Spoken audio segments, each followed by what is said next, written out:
Hello ladies and gentlemen, welcome to my channel, and in this video I will show you how to stake Tfuel.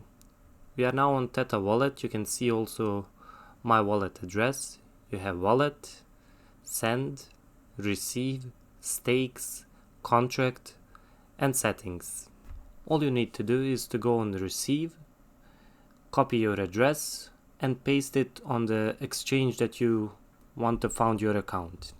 Minimum amount for Tfuel staking is 10,000. If you click on stakes, you will see that you are not able to stake Tfuel.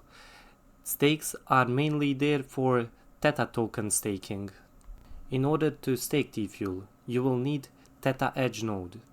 You can download it on the Theta token website, and it's simply to use.